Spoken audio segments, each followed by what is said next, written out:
The whole idea of Shio effect is not to say that we are better than anybody, or we are here to help the women who are trying to find their space. Today, the host of the Shio Effect has been brave enough to lend me her seat. What's even more awesome is that I get to be part of sharing her story. I grew up thinking that I'm going to be a housewife. I was asked to study, be the first in class, not pursue my hobbies, only to play second fiddle to, in a marriage. She was actually diagnosed with an autoimmune condition. My autoimmune condition was one of the rarest one. I have to be at home, take rest, not do anything. A small amount of stress will trigger the attacks. And post that, she regained her strength and went on to start 3 companies of her own. Most of the work I'm doing right now is also a give back to what life has given me. Today, whoever I am, I think I'm because of all the men. I think when a woman is ready, men are ready too, and they allow us and give us that space. I think all women are Shios. I think leadership is unique to every person. Each one has their own unique journey to traverse. If you were to get a tattoo, what would it be of? An element of Shiva. My name is Parvati actually.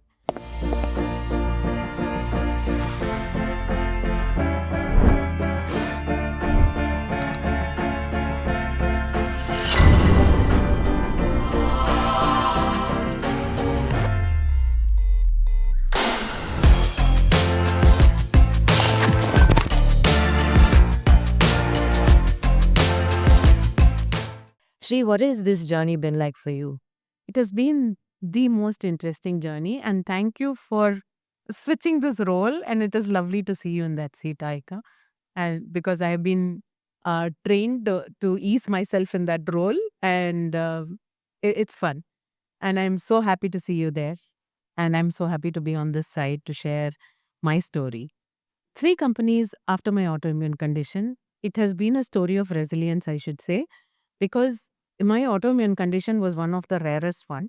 And I was told I have to be at home, take rest, not do anything. Even a small amount of stress will, trigger the attacks, which was true. I took 1 year to deal with my condition, and I was very clear that I want to learn how to deal with this. I don't want to be idle until my entire system tells me that you're not capable of doing anything. And I think that is one journey I'm really proud of. And I also want to share it with so many women out there, because autoimmune conditions are getting very frequent, and many of the conditions are also rare, for which we don't have a cure. We are trying to understand it. So are the doctors, so is the medical industry. And I think if we have the courage to stand and understand ourselves, understand our body, what is it trying to tell us, and have the strength to go through it with our body, I think we will be able to manage. I'm not saying that everybody's journey is going to be the same. We have to pause and connect to our body and understand what it is trying to tell us.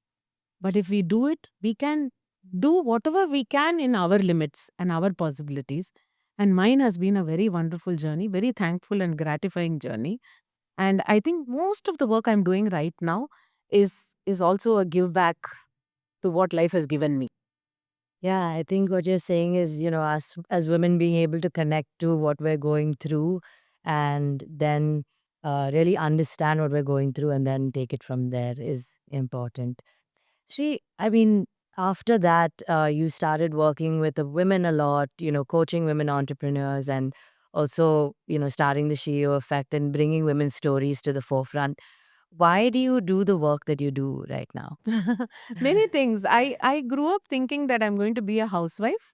I was asked to study, be the first in class, not pursue my hobbies, only to play second fiddle to, in a marriage. That's Yeah. what was the expectation. I grew up thinking that's what I need to be. I need to be a good wife, a good mother, a good daughter. And then life circumstances threw me to explore, you know, uh, pursue a career Career. and explore um, not business directly. I went into a job. I explored corporate career. I started realizing and started discovering myself. And I could see I was in wonder. Oh, I wasn't told this. I was thinking I was not good enough. I was never appreciated for any skill of mine. I thought I wanted to pursue arts and I was asked to study. So I thought my flair was in the creative side of mine. And I did not know I could apply all of this in whatever I do. And I started opening up to myself, discovering myself. And I thought I was not an intelligent person. Then I said, no, I'm doing things well. Looks like I do have. I always thought my brother was the most intelligent one. I think he is. He has a very high IQ. And I somehow thought I didn't have it. But then I realized that, discovering myself itself was a big journey in my life. Right. Second thing is this condition of mine, my health condition, understanding my body, connecting with my body. And as women, we go through a lot of hormonal changes. Connecting to ourselves and dealing with ourselves itself is a journey.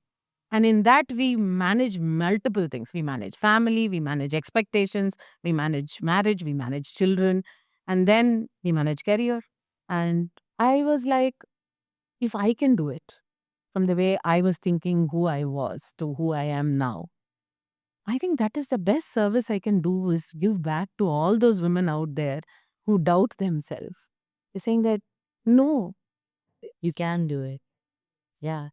I think, I mean, that's been my personal journey with you, right? Of understanding what my leadership style is. How can I impact people being who I am right now? yeah, being who we are, right? Yes. With that authenticity of whoever I am, I can do a justice, I can do a good job, I can be this empathetical, compassionate, give love and take love, which we all shy away. I think it's also part of our culture, our upbringing, our social barriers. Yeah, and I think we often try to fit into like, women have to be some certain kind of leader. But what I've learned is that every individual's leadership style is so different. Yeah. And that's what makes it beautiful and amazing. Yeah, so I guess that makes me think about, what are the stories that we as women carry throughout our lives, maybe from family, from seeing the people that we've grown up around. What are some of those stories that you think you've carried or, women in general carry throughout their lives? I think, right, from my childhood, I think people who have inspired me as women have been women in the family. My grandmothers, both my grandmothers, they're very different, but very unique and very, very, very strong women. And whatever they have done and they have taught, little things that they have taught, I think when I reflect back, these are the things that have built me. Mhm. And all the books that we read as a child, I think they also inspire. And somehow my dad used to get all the comics of women in bravery, women in war. So somewhere I think this whole strategy, when I think of strategy now and how I look at things, I think a lot of things connect to the war strategies that I have read as a child. I always look at that and think this is how they Wow, that's so strategize, right? interesting. Yeah, that's Could how you I tell me think. more about that? We should. I think that's a conversation we should have. But that is how I see things and that is how I've applied things. So I think a lot of influence comes from those stories. Mm. Seeing your grandparents, your aunts who have really broken barriers at some point and stood for themselves. And that I would love to hear your story as a young girl. Who are the women who inspired you? Yeah, I was just thinking while you were saying, both my grandmothers have had such different experiences. One of them worked, at the company that I'm now working at and built that for most of her life. And the other one pretty much has lived her own life as a single, mother for the last 30 years, maybe. So, different kinds of strengths that you see from people that, you've grown up around. And then, of course, my mom also built her career while still focusing on growing us as children. And so, that strength is really what brings me uh, to a place where I'm like, okay, I can do whatever I want to do. Yeah, that's interesting. I think we are a combination of all of those. My mother's mother, my maternal grandmother held the entire family. She is like a queen holding a fort, right? And my grandfather had a early tumor. He was identified with early tumor in a very young age. So she literally ran a household of three women, girl children, their son-in-laws, and then the grandchildren. She really held the fort. And I loved the way she held it with grace. I think that's what inspired me. Yeah. How to hold the fort with grace. And then my paternal mother, she was amazing. Paternal grandmother. We come from a very Kerala, Palakkad side from Kerala. Their astrology plays a very important role. And she was one who didn't believe in all of that, but she can't tell it out. She was like playing along. And then my grandfather comes and says that, look, apparently I'm going to die at the age of 60 and I'm paranoid about it. And she had to handle a husband who was paranoid about dying. And she said, I'm going to defy this truth. I don't believe in astrology, but I believe in God. And I'm going to defy this. And she did one 6 weeks penance or something like that for Lord Shiva. And you won't believe at the age of 60, she died in his lap and he lived till 98. Wow. And she said, I'm defying your truth. That's I the power that, of the mental power, right? So somehow I think I got my mental strength from her, saying that if she can do that, somewhere our mind is more powerful than all these predictions that is happening around us. yeah, and the social Us, things around yeah. us, right? Um, Shri, I'm curious, what role do you think the men have in this? How do men play a role in all of this? I can definitely say in my life, all the men, today, whoever I am, I think I'm because of all the men more than the women. However, all these women were strong. I think they were confined to the social norms more than the men. Yeah. I think when a woman is ready, men are ready too, and they allow us and give us that space. But we have to tell them we are ready. If we are saying that I'm scared or I'm worried, then they try to protect us. But if you go and tell them, no, I'm ready, I want to try, I think they give that space. And I think it's okay for them to give that space too. Because I always think that in a family, we are all committed to one common goal. Like in a family, it's family which is more important. And when a person comes and says, like, hey, I don't want you to try this, I'm worried about your health, it's not restriction. We can't look at it as restriction. It's love. Yeah. We need to differentiate love, care, affection from curtailing freedom, not allowing me to do what I want. I think that doesn't make sense. I don't think every time we need to relate to it. It comes from a space of love. But if we show them that, hey, no, I'm equipped, I can handle it, I can do it, then they do give us that. Yeah. Uh, and it's a mutual space we have to give each other. Otherwise, as a family, we cannot thrive. We will always be in conflict, disagreement, and it's not a positive environment to thrive. So I think that love is something we have to hold together. Yeah, and be able to discern, Yeah. When to do. where they're coming from Yeah. and when to. I guess over, the last few years while you've been working with women entrepreneurs and, so many women in different fields, uh, which women leaders have struck a chord for you, people who you've encountered? I am going to be very biased here. All my CEOs, all my CEOs whom you have met, and whom you haven't met. There are many women whom I worked with, and I think the beauty of women is they reflect, they pause, and when they are ready to transform, they really reflect and they are ready to transform. They go deep within themselves, try to understand and fragment themselves for the change that they are going to, pursue. And that is a beautiful sight to witness. It's really a beautiful sight to witness. Then they understand that I am not this is not just me. I've been built by so many things around me. Yeah. Peeling every layer and understanding who I am, for that you need courage. You need not just courage, you need vulnerability, right? And then you need the authenticity that is required. So to just see and be part of that journey in every woman's life, including my own and my even my family, my mother, my daughter-in-law, and my friends, it is a beautiful journey to witness. So I think all women are CEOs and each one has their own unique journey to traverse. Shri, I'm curious about when you said daughter in love, what does that mean to you? A daughter-in-law looks very formal and I couldn't connect to it. And I like the way I've connected with her. And the connection was like two strangers becoming friends. And that relationship was born out of love. and I changed it to daughter-in-law. I think I didn't invent any word. I'm sure it is there, but I connected more to daughter-in-law more than daughter-in-law. Our relationship also started by me saying that, hey, you don't need to call me amma or mother or anything. You can call me Shri. But she was like shocked, and she said, no, no, no, that's not acceptable. My elders in my house are not going to understand. And I also told her I don't know whether I'll do justice to that. you know so let's be start as friends. Yeah, And I love that. yeah.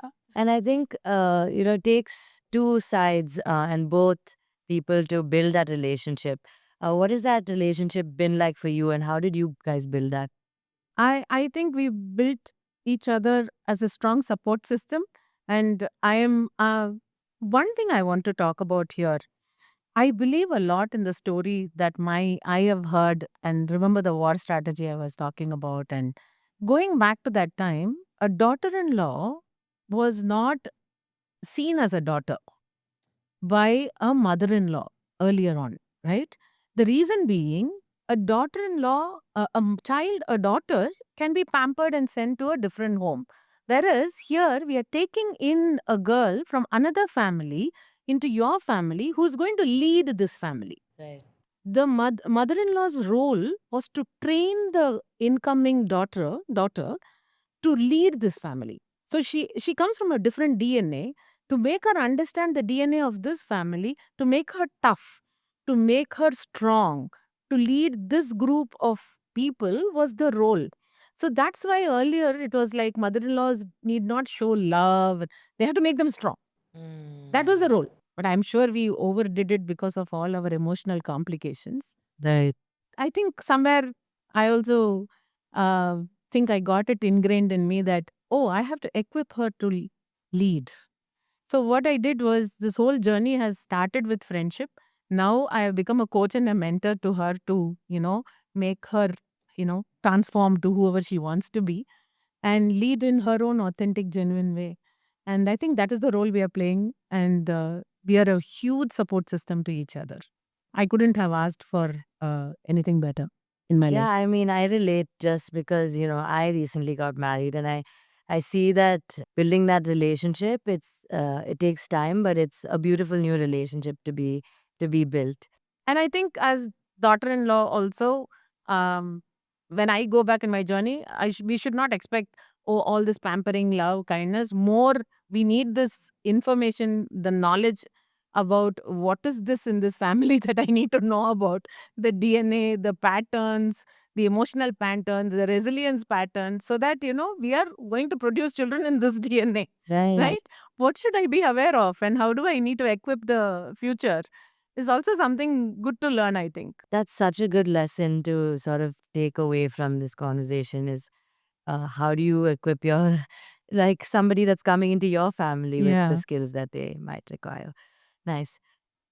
I'm curious to know, what do you think about this label of women always having to be nurturing, and we're always told that we need to nurture people around us. What do you think of that? The Uh, minute you say that, I remember a recent conversation I had with a women leader. She said, Shri, why do we use this word nurturing? Are they a plant and am I a water? And I couldn't stop laughing. That whole day, that was the joke of the day for us to keep relating back to. However, recently I'm seeing a big shift that is happening in women also. That is there a stereotype that women always have to be kind, deal with things in a nurturing way, when maybe they feel differently, that I have to put a bold stance. I have to pull out a different card here. I don't need to necessarily be this nice, kind person all the time. Maybe I need to bring a different version of me, but it's not expected. Like one of the women leaders told me that, Shri, I am a second generation, and it's always my father playing the stick, and I have to be the carrot. But I feel that no, I don't want to be the carrot. I can do both, and I can do both of them very well. So I don't know how to deal with this shift that I'm going through. So recently, all the new set of leaders, women leaders I'm coaching, I'm seeing a shift, and it's a very beautiful shift I'm seeing, where the women want to bring out their authentic self and say, I want to find out who I am as a leader and I want to lead with that truth, Yeah. right? So it's very beautiful to see that. Maybe if you're nurturing, you should. And if you think it is needed only in certain places, apply it where it is required, Right. right? Yeah, where we can apply the skills that we already have innately Yeah. where it's required, and then also use, your unique strengths to be a leader that maybe impacts in a different way. And I think this is true for both men and women. That is the beauty about this leadership. And I want to go back and answer to a question which you asked about women in leadership, right? I think leadership is unique to every person. Yeah. And it's true for men. There is no male leadership, women leadership. I think leadership is very unique to each and every person. If they can connect to their authentic, courageous, vulnerable style, then every single person can become a very good leader. Mm-hmm. This is not gender, but there's no gender bias here. And there is no difference. Yeah, maybe women might come out to be, we are more emotional or we might have more a hormonal problem. But so do men. So do men. And that's where they have to find their uniqueness too. See, when we were talking earlier, you told me that somebody told you that, Shri, I'm done being nice, Yeah, right? And I think I feel that so much. correct. Um, what impact did that have on you, and how do you? No, I think that was an incident where recently there was an intake of few women leaders we had. And when I asked them what is that goal that they had, was like, this was the statement that was made. I'm done being nice. I really want to, if I'm tough, what's wrong with that? And how can I lead with this version of me? I felt that was a very interesting realization that they had about themselves. And it was also an interesting challenge for me as a coach to work with. And I think we use the same coaching methodology in helping leaders identify themselves and, transform themselves. However, the beauty of coaching is you have to meet the coachee where they are. Mm. Meet them at that point and understand them and traverse their change and transformation along with them. So I think more than for them, I think the change was for me.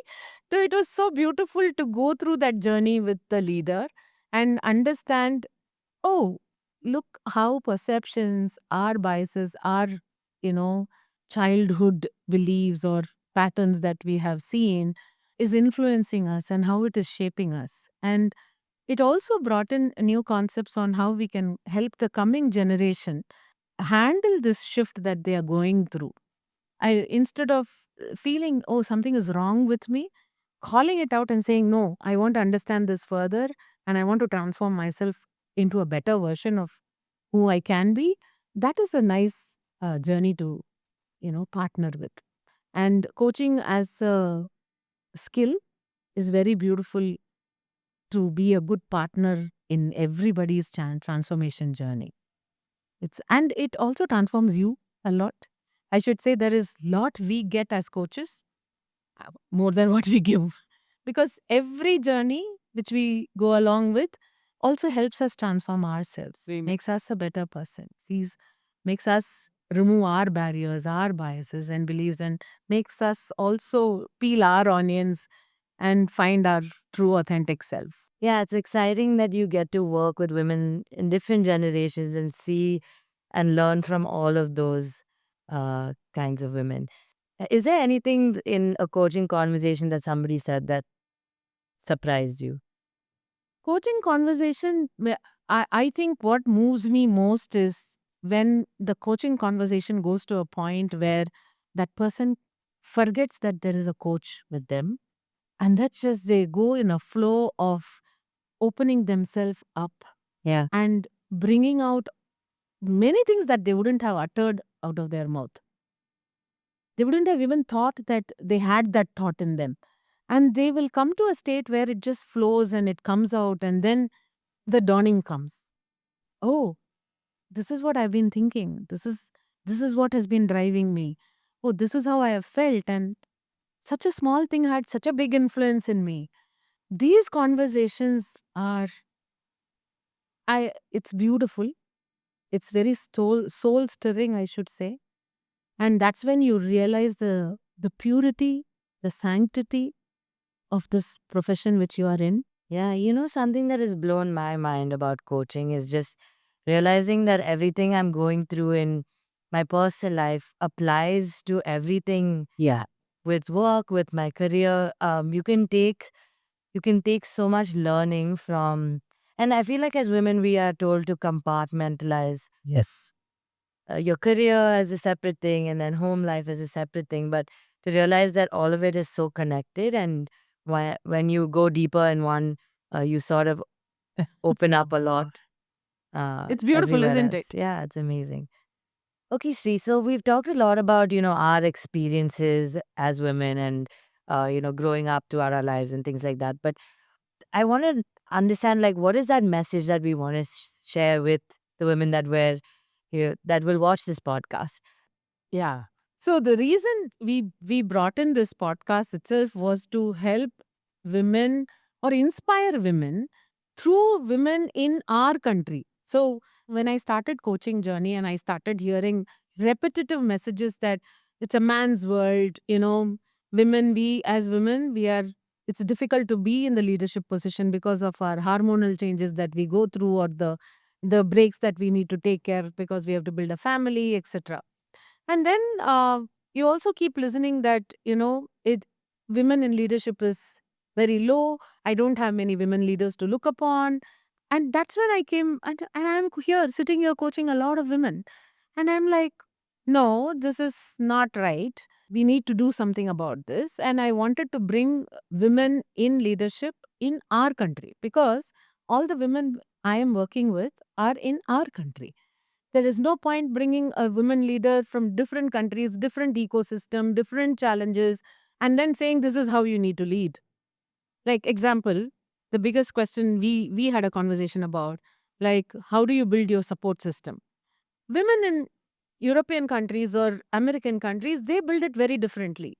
Whereas in India, we are used to having, it takes a village to raise a child. Similarly, we have built ourselves in a way that we have had a good support system of our family, extended families, helpers, and all that. That's how we are.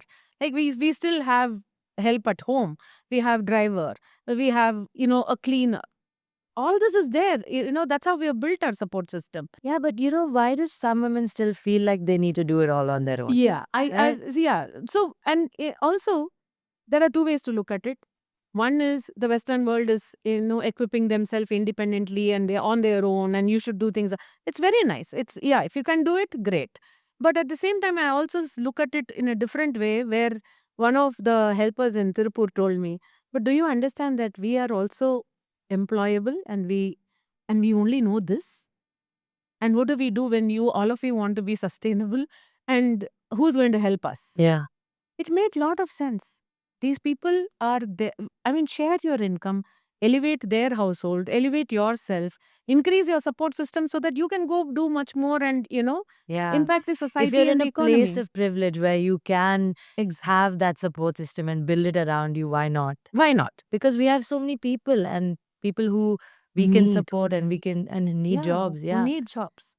So I always encourage women to build their support system.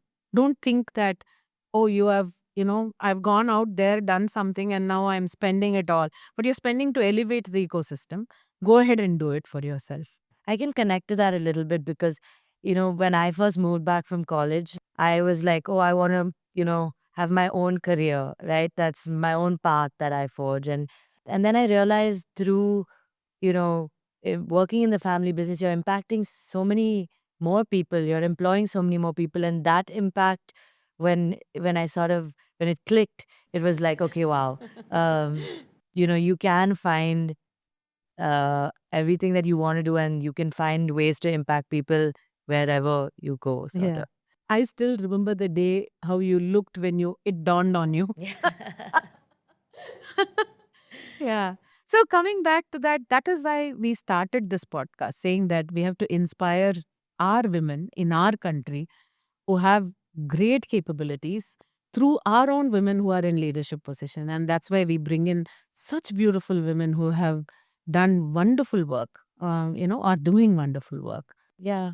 And the stories are incredible because you don't see women that look like you, that, have been through the same life experience as you.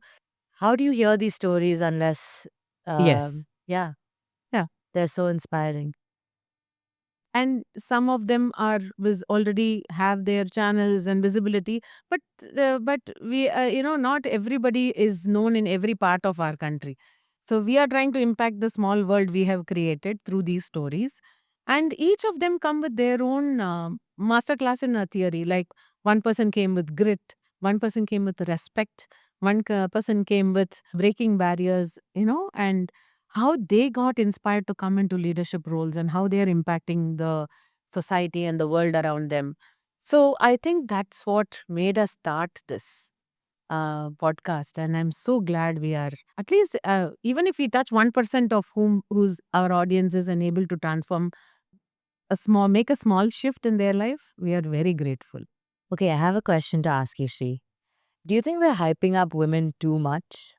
I think currently what we are going through in our country, or evolution of where women are, I think it's a necessary step to help and inspire women through our own leaders. I don't think we are trying to give any other message.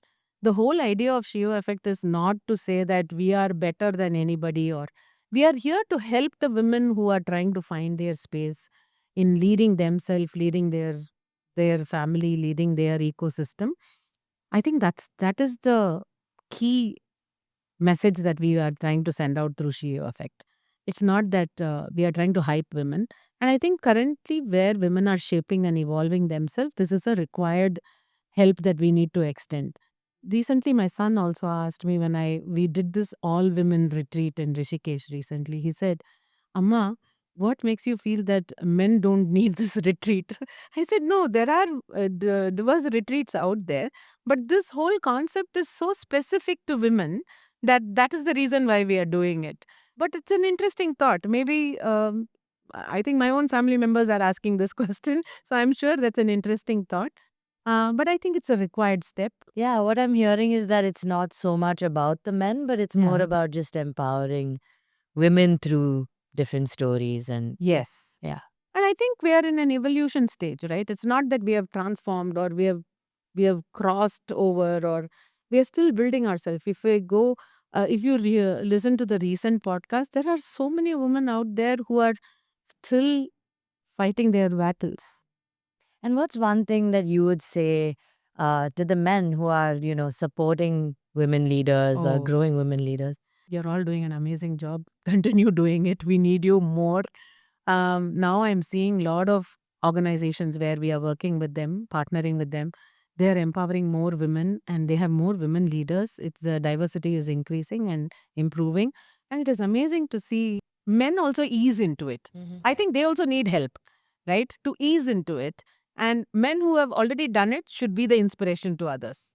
And yeah, maybe that's a great segue for the Shio effect to bring in some he for she, isn't it? That sounds lovely. Yes. Okay.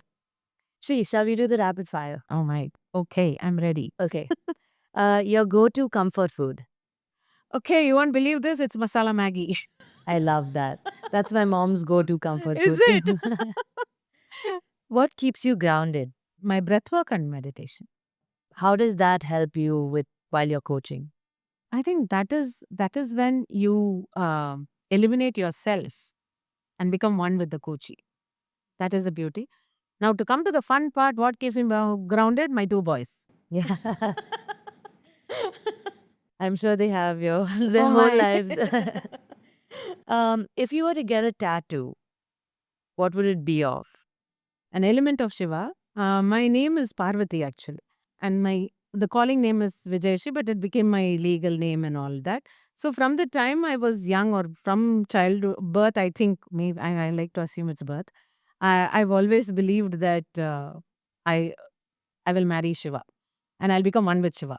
So I think that is the pursuit of life of my life. So it'll be an element of Shiva. Who are some of the people that you looked up to growing up? I know we spoke about your grandmothers. Are there any other people, Now, every single woman I meet and work with and partner with, every single one of them have inspired, including you, Aika. It's been a pleasure working with you and your team, all the beautiful young women and men out there. And recently, I have had a wonderful journey coaching Gen Zs. And trust me, they are amazing. Do And I I know count you're in one the of the Gen lead. Z category? Yeah. No, but I'm on the cusp of being a Gen Z and a Yeah. millennial, but I feel more like a Gen Z, I think. Yeah.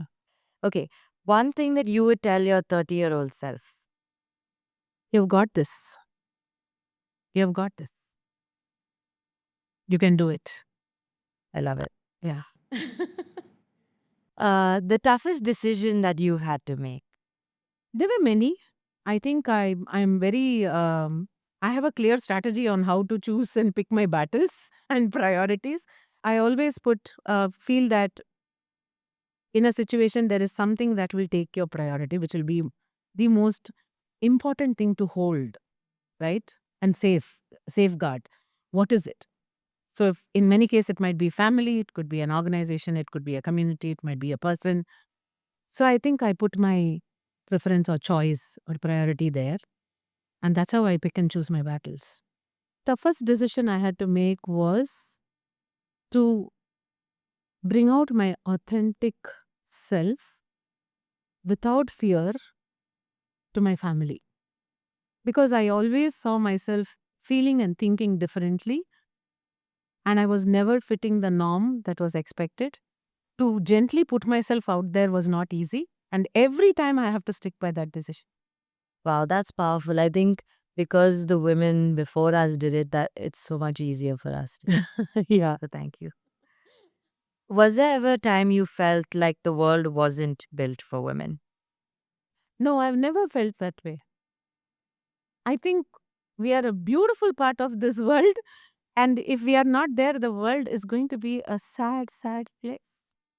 Yeah, I completely agree with you. I think sometimes we look at things negatively and feel that things aren't built for us, but actually, as long as you're being who you are and doing your work, I think it is. I don't think if we are not there, the sun wouldn't even shine.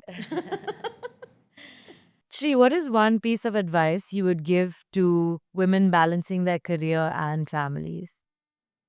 I've been there. I see them, I feel them, I hear them. And my sincere request to every single woman out there doing that is to give some time and space for love, not just to people or around them, but to themselves. Self love. And self love is not pampering or, spending on yourself or doing what you want. Self love is creating that space that you need, the ability to ask for help, the ability to say when you're not comfortable, the ability to set yourself up for success. That is self love, according to me. So, yeah, I just request all women out there to focus on self love. That's really powerful. Thank you. A dream that you have for women leaders of the future. Hmm. Build a space where we don't come across fighting against any other being in the world, and it is just us. And we are beautiful as we are, and we are part of this ecosystem as much as everybody else and everything that is part of the globe. Celebrate ourselves, support each other, celebrate ourselves. That would be a beautiful one. Thank you so much, Shri. This has been amazing to just be a part of, sharing your story. And I know there's so much more we could talk about, but thank you so Thank you much. so much, Aika. It's a pleasure connecting with you in this space, I think. It has been fun. And thank you for the space that you provided. I'm so grateful that you gave me this seat. And I hope that this story is impactful too. The journey continues. Yes.